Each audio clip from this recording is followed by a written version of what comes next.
پی T آئی کے لیے کہا جا رہا ہے اس وقت جو سچویشن ہے it's the last nail in the coffin. تابوت کا آخری کیل پاکستان تحریک انصاف کی تحریک کے لیے کہا جا رہا ہے کیونکہ آج جو سزائیں دی گئی ہیں ایسی سزائیں ہیں سب کو دی گئی ہیں. بتایا جا رہا ہے کہ فیصل آباد میں 9 مئی کے مقدمات میں 167 سینٹنسز سنائی گئی ہیں, 167 لوگوں کو سزائیں دی گئی ہیں. اس کے علاوہ حساس ادارہ حملہ کیس میں 185 میں سے 108 ملزمان کو سزائیں سنائی گئی ہیں. رکن قومی اسمبلی MNA صاحبزادہ حافظ رضا ہو, فواد چودھری, زین قریشی آن دی ادر ہینڈ بری ہو گئے ہیں. لیکن جس طرح کی سزائیں ہوئی ہیں اس کے بعد پی ٹی آئی کے اپنے چیئرمین گوہر خان بھی یہ کہنے پر مجبور ہو گئے کہ اب سسٹم کو لپیٹنے کی تیاری ہے. یقیناً اب اس کا مطلب یہی ہے کہ پی ٹی آئی کی جو گورنمنٹ ہے KPK میں اس کو بھی بڑے خطرات لاحق ہیں. اور اب دیکھنا یہ ہے کہ جب چیلنج کریں گے ان فیصلوں کو گوہر خان صاحب اور ان کی لیگل ٹیم, دیکھتے ہیں پھر عدالتوں سے ان کو ریلیف ملتا ہے یا نہیں ملتا ہے. لیکن ایک بات تو واضح ہے کہ عمر ایوب صاحب کے بعد آج شبلی فراز نے بھی چیف جسٹس کو خط لکھا ہے. ان کو شاید لگ رہا ہے کہ خط لکھنے سے کچھ انہیں ریلیف مل جائے گا. اس کے اوپر آج کے پروگرام میں ہم بات کریں گے. تحریک تحفظ آئین کی APC آج اسلام آباد میں ہوئی ہے, اس کے اندر بڑی انٹرسٹنگ ریمارکس دیے گئے ہیں, اس پر بھی بات ہوگی.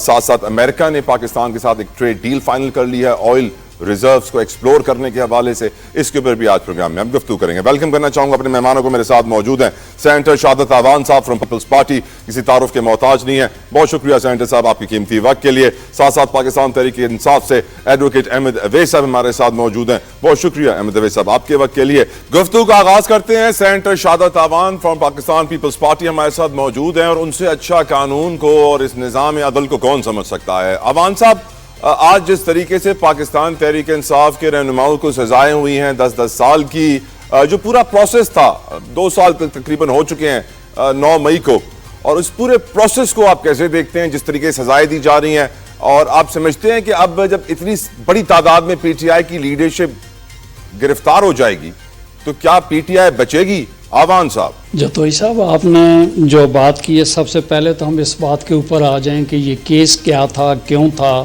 اور آج ہوا کیا ہے. تو یہ بات تو اس میں کوئی دوسری رائے نہیں ہے کہ پی ٹی آئی نے 9 مئی کے دن ریڈ لائنز جو ہے وہ کراس کی, انہوں نے اس سے تجاوز کیا. اخلاقی اور قانونی طور پہ جس طریقے سے پی ٹی آئی نے اس ملک کے شہداء کی جو یادگاریں تھیں, جو اداروں کی املاک تھیں, ان کے ساتھ جو رویہ کیا, اور اس کے بعد جس ہٹ دھرمی کا مظاہرہ کیا, کر دیکھیں کہ کبھی آج تک بانی پی ٹی آئی جو ہے اس نے اس کے اوپر معذرت کبھی بھی کسی طریقے سے نہیں کی, اور ٹرائل کو فیس کیا. تو ٹرائل تو لنگر آن ہوتی جا رہی تھی, ٹرائل تھی, لیکن یہ یوں سمجھ لیں کہ پی ٹی آئی کے لیے بہتر ہوا یا پی ٹی آئی کے خلاف بات گئی کہ سپریم کورٹ میں ایک ضمانت میں گئے, اور سپریم کورٹ نے اپریل کے مہینے میں ان کو جو ڈیڈ لائن دے دی کہ 8-10 اگست تک جو ان کے ATC کے جو کیسز ہیں ان کو جو ہے ختم کیا جائے, کنکلوڈ کیا جائے. تو یقینی طور پہ مقدمات کے جو ہے یکے بعد دیگرے فیصلے جو آنے شروع ہو گئے ہیں. تو اب اس کے بعد کیا ہوگا کہ یہ لوگ جن کو سزائیں ہوئی ہیں, کچھ تو وہ ہیں جو کہ کسٹڈی میں ہیں, کسٹڈی میں جو لوگ ہیں ان کا اپیل جو ہے قانونی طور پہ حق ہے, اور وہ ہائی کورٹ میں جا کر اپنی اپیلیں داخل کریں گے, یا سزا کی ساتھ میں سسپینشن کے لیے بھی وہ لوگ جا سکتے ہیں. اور جو لوگ جو ہیں عدالت کے سامنے موجود نہیں تھے, یا جو یہ توقع کر رہے تھے کہ ہمیں سزا ہونی ہے, کیونکہ یقیناً ملزم کو اندازہ ہو جاتا ہے کہ ہم نے کیا کیا ہے یا عدالت کا فیصلہ کیا ہو سکتا ہے, تو ان کے جو ہے میں سمجھتا ہوں وارنٹ جو ہیں وہ جاری ہو جائیں گے. ان کو اگر اپیل میں جانا ہے, اپنی سزا ختم کروانی ہے, تو یقینی طور پہ ان کو عدالت کے سامنے سرنڈر کرنا پڑے گا. ادروائز اس سزا کے نتیجے میں 2 چیزیں تو یقینی طور پہ ہو جائیں گی. ایک تو جو سزا یافتگان ہیں وہ ECL پہ چلے جائیں گے, وہ کہیں بھاگ نہیں سکیں گے, ملک سے باہر نہیں جائیں گے, ان کے ID کارڈ بلاک ہو جاتے ہیں, ان کے پاسپورٹ جو ہیں بلاک ہو جاتے ہیں.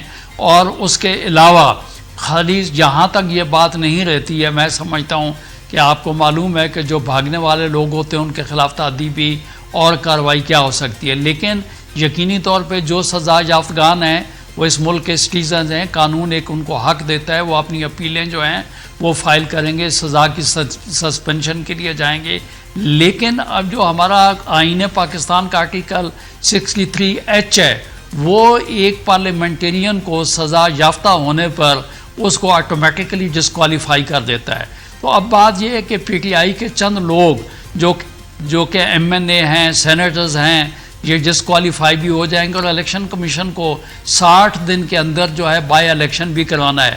تو اب پی ٹی آئی کے لیے میں سمجھتا ہوں کہ ایک عجیب امتحان ان کے لیے شروع ہو چکا ہے. نمبر 1 سب سے پہلا تو یہ ہے کہ جن لوگوں کو سزائیں ہوئی ہیں وہ اپنی قانونی جو بھی ان کے لیے ریلیف ہے اس کے لیے اپنی ایفرٹس جو ہیں وہ کریں گے.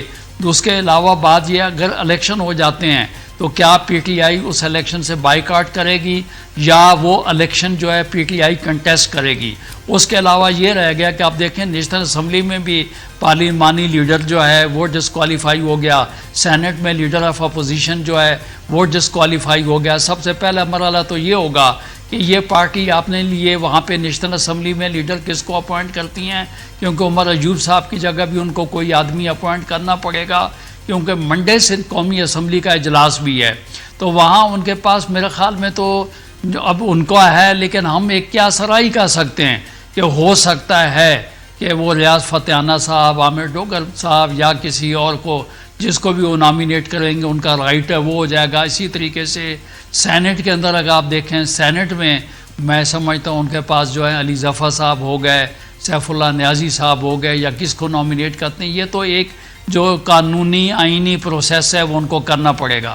باقی رہ گیا پولیٹیکل پارٹیز بھی ہیں, میں سمجھتا ہوں کہ وہ بھی ایکٹیو ہو جائیں گی. جس حلقے کے اندر الیکشن بائی الیکشن ہونا ہے اس الیکشن کو جو ہے کنٹیسٹ کرنے کے لیے ملک میں تیاریاں شروع ہو جائیں گی. لیکن اب دوسرا پہلو آپ دیکھ لیں, ہمارے ملک اور قوم کی جو سائیکی ہے کہ اگر جائز ناجائز بھی کسی کو پولیٹیشین کو کوئی سزا ہوتی ہے تو لوگ جو ہیں سمپتھی جو ہے ان لوگوں کے ساتھ عوام کی جو ہے ہمدردی چلی جاتی ہے. اب دیکھنا تو یہ ہے کہ پی ٹی آئی اگلا اپنا لاہ عمل اپنے لیے کیا تیار کرتی ہے, کیا وہ شروع کرتی ہے, ووٹ بڑھے گا پی ٹی آئی کا. نہیں, میں یہ کہ اس کو لازم نہیں ہے, لیکن ایٹ دی سیم ٹائم اگر سمپتھی ووٹ بڑھے گا تو یہ بھی تو ایک اسٹیپ بھی تو لگ گئی ہے نا, کہ بات یہ ہے کہ انہوں نے اینٹی اسٹیٹ جو ہے ایکٹ کیا ہے جس کے اوپر عدالت نے بھی ٹھپا لگا دیا. پہلے تو خالی جو ہے نا پروزیکیوشن کا ایک الزام تھا, لیکن دیکھیں یہ پولیٹیکل وکٹمائزیشن والا کیس نہیں ہے. تو پریکٹیکلی آپ نے دیکھا ہے کہ طیارے توڑے گئے, املاک کو نقصان پہنچایا گیا, کول کمانڈر آفسز کے اوپر حملے کیے گئے. تو یہ تو وہ والی چیز ہے نا بھائی کہ اس میں تو یہ والا کیس تو نہیں ہے نہیں جی کہ آپ نے کسی کے اوپر کوئی انجانا الزام لگا دیا یا اس قسم کی کوئی بات کر دی. تو میرے خیال میں یہ ہے تو یہ تو پروزیکیوشن کو, ہم تو پروزیکیوشن کا کیس دیکھتے ہیں. تو اس کے علاوہ جو ایویڈنسز ریکارڈ ہوئی ہیں, کل ججمنٹ بھی آپ کے سامنے آ جائے گا. Pakistan Peoples Party political victimization کے خلاف ہے, لیکن ایٹ دی سیم ٹائم ہمارا کہنا یہ ہے کہ بھائی ہماری کنٹری کی ہماری چند ایک ریڈ لائنز ہیں, ان کو کسی کو کراس نہیں کرنا چاہیے, اس سے کسی کو تجاوز جو ہے وہ نہیں کرنا. ویل سیڈ سر, ویل سیڈ. آپ نے بہت اچھے طریقے سے پوری قوم کو سمجھایا ہے.